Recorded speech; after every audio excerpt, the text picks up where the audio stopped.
মানে আপনি দেখেছেন যে ডিসেম্বরের মধ্যে হতে পারে। উনি একটা আলোকপাত করেছেন, আর এক্সাক্ট ডেট কি এটা তো সত্যিকার অর্থে অনেক ক্ষেত্রে এটা ডিপেন্ড করবে রিফর্মের উপর, বাট উনি একটা মানে টাইম একটা দিয়ে দিয়েছেন। এর চেয়ে আর ক্লিয়ার রোড ম্যাপ আর কি হতে পারে? আপনি এক্সপেক্ট করতে পারেন যে ইলেকশন হচ্ছে 2026-এর জুনের 30 তারিখের মধ্যে। এটা তো একটা স্পষ্ট তো রোড ম্যাপ, ঠিক না?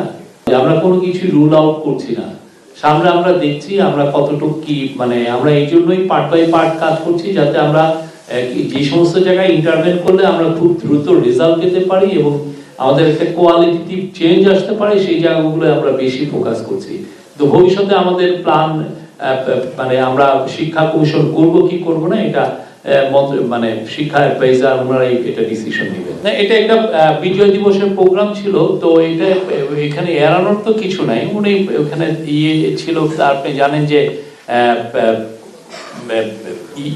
ইয়ের প্রেসিডেন্ট এসছেন বাংলাদেশে, উনি তো ইস্তিমোরের প্রেসিডেন্ট এসছেন, তো এখানে উনি একটা অনুষ্ঠান করেছেন, ইনভাইট করেছেন, অনেকে গিয়েছে অনেকে যায়নি। শিক্ষার মান বাড়ানোর ক্ষেত্রে সরকারের অবশ্যই পদক্ষেপ, এই যে যেগুলো বললাম সবগুলোই শিক্ষার মান বাড়ানোর একটা পার্ট হিসাবে। আমরা অবশ্যই শিক্ষার মান বাড়াতে চাই, যাতে বাংলাদেশের স্টুডেন্টরা পৃথিবীর যে কোনো স্টুডেন্টের সাথে কম্পিটিশনে পেরে উঠতে পারে বা তাদের চেয়ে বেটার হয়, এটা আমাদের বিয়ে। আর শিক্ষার আপনি যেটা বললেন যে বেসরকারি স্কুলে, সেটা আসলে কি, এটা ইজ এ রেজাল্ট অফ আমরা যে বছরের পর বছর, ডিকেডের পর ডিকেড আমরা শিক্ষা খাতে যে ইনভেস্টমেন্টটা করার কথা আমরা সেটা করি নাই। হ্যাঁ, আমরা যে আমরা যে সমস্ত জায়গায় ইনভেস্ট করেছি গত 15 বছর, আপনাদের তো দেখাই আছে।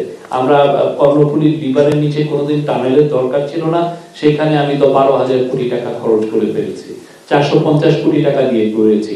আমি গোপালগঞ্জের ওইখানে আমার কোনো রেল লাইনের দরকার ছিল না, আমি 2000 কোটি টাকা দিয়ে রেল লাইন করে ফেলেছি। যেটা আমার দরকার ছিল সেই কাজটা করিনি। তো আমাদের গভর্নমেন্টের প্ল্যান হচ্ছে শিক্ষা খাতে বরাদ্দটা বাড়ানো। এখন যেই জায়গায় আছে বরাদ্দটা খুবই কম।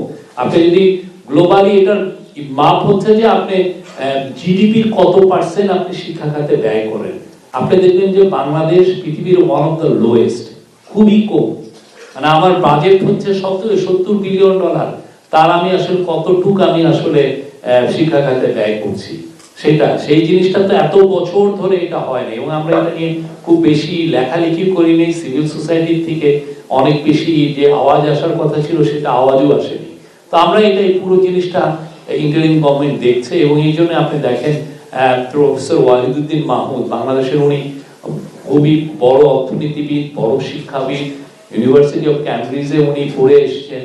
হ্যাঁ, তোমরা আরো অনেক স্কলারলি কাজ আছেন, উনি এটা নিয়ে কাজ করছেন।